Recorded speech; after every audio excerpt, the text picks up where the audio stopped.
Could it be true? She turned her eyes downward, the scarlet letter, embroidered upon her dress in bright crimson stitching. She touched it with a finger, hardly believing, to assure herself that the shame was real. Yes, this was her reality. There was no escaping it. Her sin had found her out.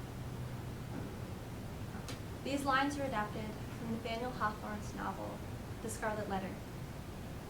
The story centers on a woman named Hester Prynne, who, after giving birth to an illegitimate child, is forced to live every day under a cloud of disgrace and shame. Living in 17th century Boston, she is required by Puritan law to wear a scarlet-colored A upon her dress as a constant reminder and public proclamation that she is an adulteress. I ask you all to think of the sin you most wrestle with. I know we all have one. How would you feel if you had to wear that sin on a name tag? 24 hours a day, 7 days a week for the rest of your life. Mine would read something like, "Hi, my name is pride." Shame, guilt. As we turn to our passage today, John 8, 1 through 11, we meet a woman who wears her sin as a name tag. Like Hester Prynne, her sin has found her out. And I believe the Lord has something to say to each of us in this narrative, as we see how the Lord responds to us in the midst of our sin, when God reads our name tag. Will you pray with me? Father, let the words of my mouth and the meditations of my heart be acceptable to you.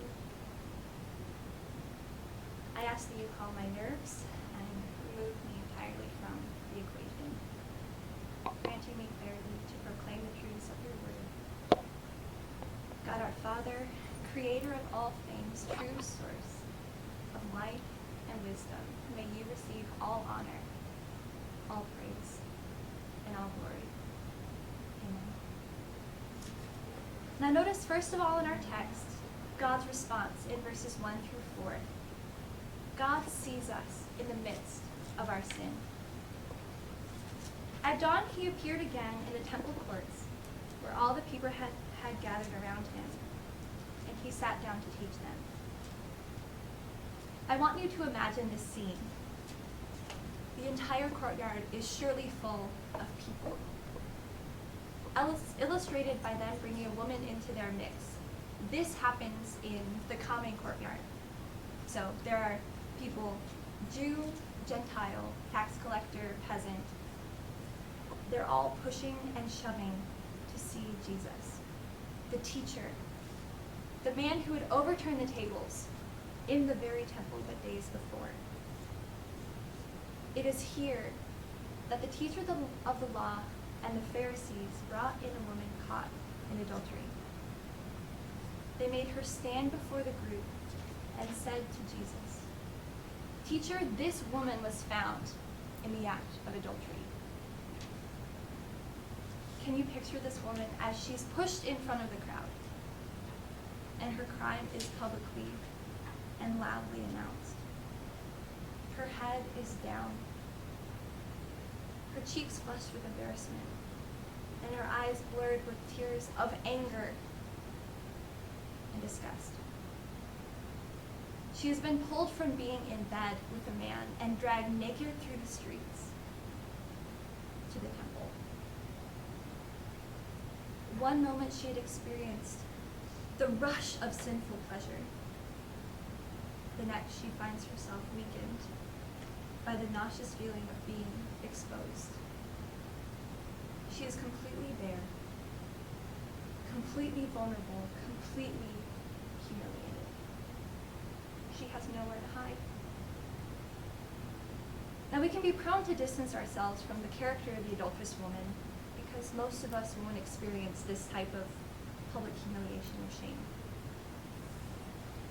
But I want to propose to each of us that, realize it or not, we all experience a exposure, unwanted openness when we realize our sins and struggles. It may come through the guise of secret shame, guilt, frustration, self-loathing. No, we may never struggle with the sin of adultery, but what of gossip, vanity, lying, laziness? How do we feel when we find ourselves marking that we did all the reading for our class when we didn't actually do it? Do we have this gut-wrenching fear that we'll be found out? Or have we become numb to our respectable sins, as John Watson calls them, deeming our little sins insignificant and pushing them aside? I remember times growing up, and maybe you've experienced this as well, when I would be faced with a decision or a temptation, something I probably shouldn't do but wanted to anyway. Would I sneak a cookie from the cookie jar when my mom wasn't watching? Or as I grew up, would I tell my parents I was going to a friend's house and then drive somewhere else instead? Whenever I would face this kind of decision, a voice popped in the back of my head. My mom's repeating a phrase she often repeated in times like these. I may not know where you're going or what you're doing, but God is always watching. God sees us in the midst of our sin.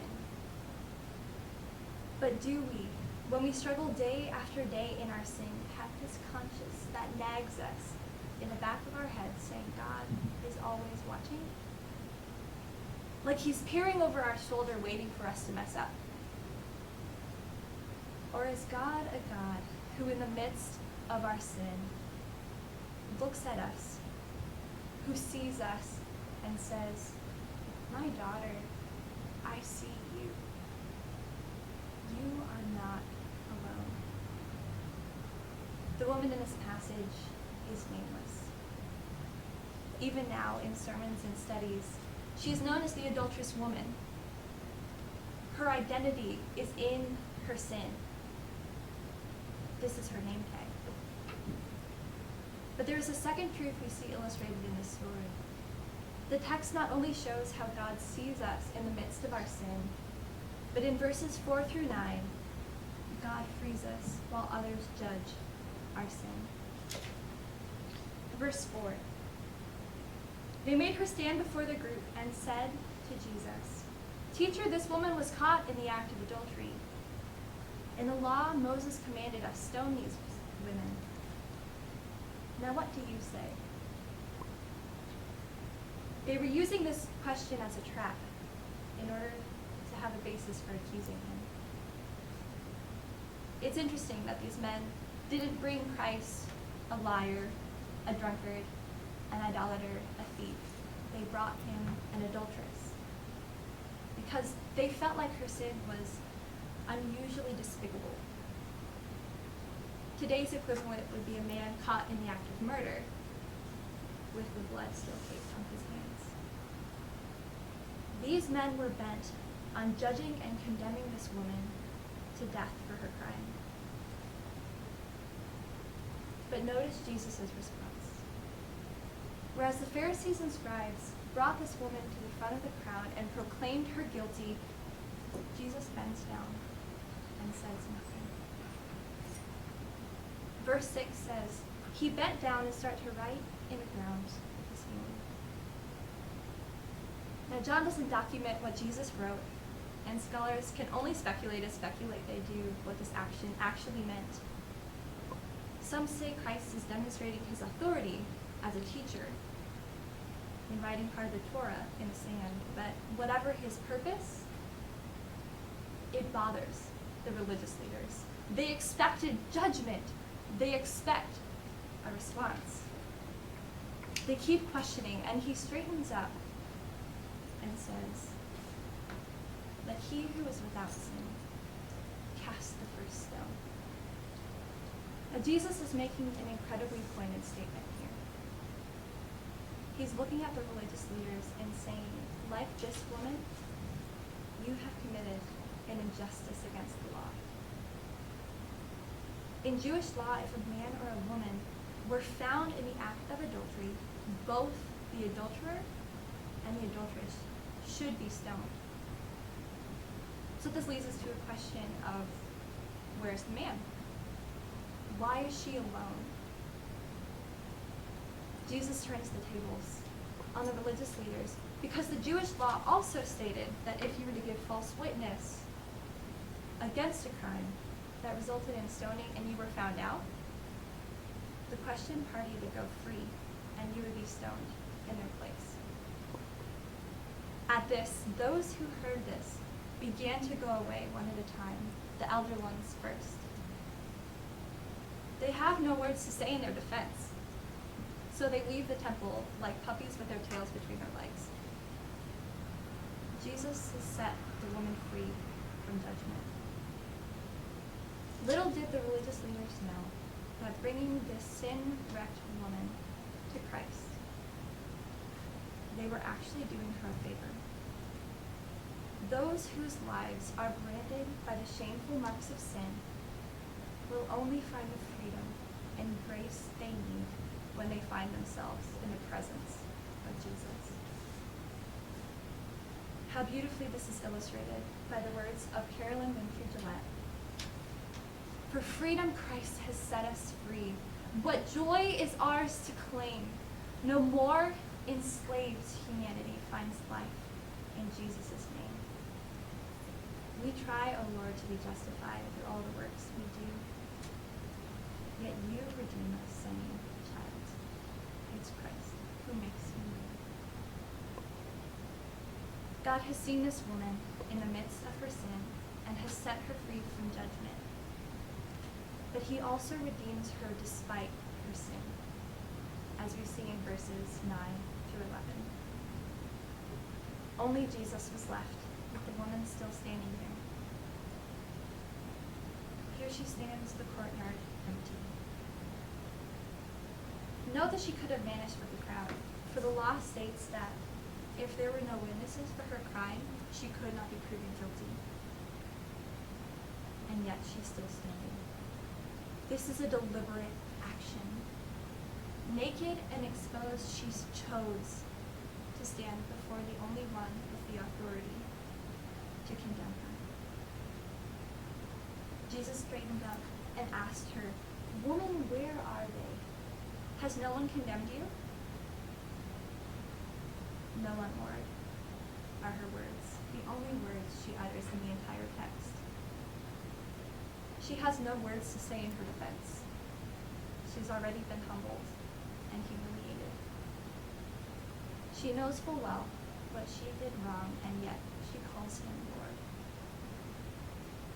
In this, she's proclaiming that she knows who he is and understands the judgment that he alone should rightfully pronounce upon her. How often do we try to explain away our guilt? Do our prayers of confession sound more like this? "Lord, I'm sorry I've messed up again, but if only you knew the week that I had had. If only you had heard the names that my coworker called me." We so often explain away instead of accepting the full weight of what we deserve. But Christ responds in verse 11, "Neither do I condemn you." Jesus deals with the woman with compassion.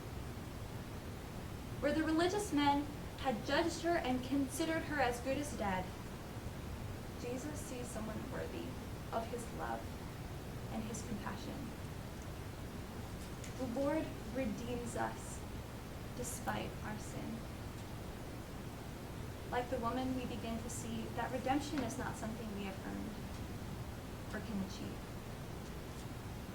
but it is something we have already been given, something we already are. Redemption is Christ releasing us from the power of sin, reminding us that we're not guilty anymore. Redemption is Christ ripping off our name tag and giving us a new identity. Jesus Christ does not condemn you to a life of sin. You are not stuck in secret shame Your identity is not defined by the scarlet letter that you bear. And he has extended grace upon us in the midst of our sin so that we might be healed and we might be changed. Now note the author doesn't give us a conclusion to the story. We don't know whether the woman left her life of sin, changed by this act of complete, undeserved grace. Some speculate that John intentionally left the story untold for readers such as us to see ourselves mirrored in the adulterous woman and realize that when Christ says to her, "Go and sin no more, your sins have been forgiven," he speaks the same redemption to us. I want to tell you how the Lord has used this passage in my life in the past several weeks. In studying and wrestling through this text, I realized how difficult it is to preach a sermon on God's response to our sin with unconfessed sin of my own. I struggle daily with pride and of being judgmental of others. And at my time at Moody, though I've experienced the most amazing, encouraging community and have grown and been molded by my time here, I have hardened my heart to the reality of this sin in my life. Like the woman was caught in the act of adultery, the Lord used this passage to call me out, to draw me naked and ashamed before him with no words to say in my defense. And like the adulterous woman, I had to accept afresh and anew the freedom and redemption that he extends to us. We are his daughter whom he loves. But the Lord extends grace to us in the midst of our sin so that we will not continue in a pattern of sin. I confessed 4 nights ago to my roommate my daily struggle with pride, laziness, a critical spirit, bowing down to the idol of Netflix. And now I confess to you. I don't know the sins you struggle with, the shame you carry, or the name tag that you would wear. But perhaps you need to hear these words. Maybe you feel trapped in a pattern, and no matter how many times you've confessed or how hard you try, it doesn't go away, and you feel completely helpless. God sees you. You're not alone. Maybe you're ashamed of something you've done, and you fear how others would judge you if only they knew. Or maybe you're prone to judge yourself, beating yourself up over messing up again. Accept the freedom that God so openly gives you as his daughter. Or maybe, like me, you've accepted this sin as undefeatable. You've hardened your heart towards it instead of realizing the grace that God has given you. He has redeemed us by the blood of Christ, and we have been given a new identity. Returning to the story of Hester Prynne from the Scarlet Letter, in a crucial moment of confession and redemption, Hester undoes the clasp that fastened the scarlet letter from her dress, and taking it in her bosom, she threw it in the distance. Let us not look back, proclaims Hester Prynne. The past is gone. Why should we linger upon it now? The stigma gone, Hester heaved a long, deep sigh, in which the burden of shame and anguish departed from her spirit. Oh, exquisite relief! She had not known the weight until she had felt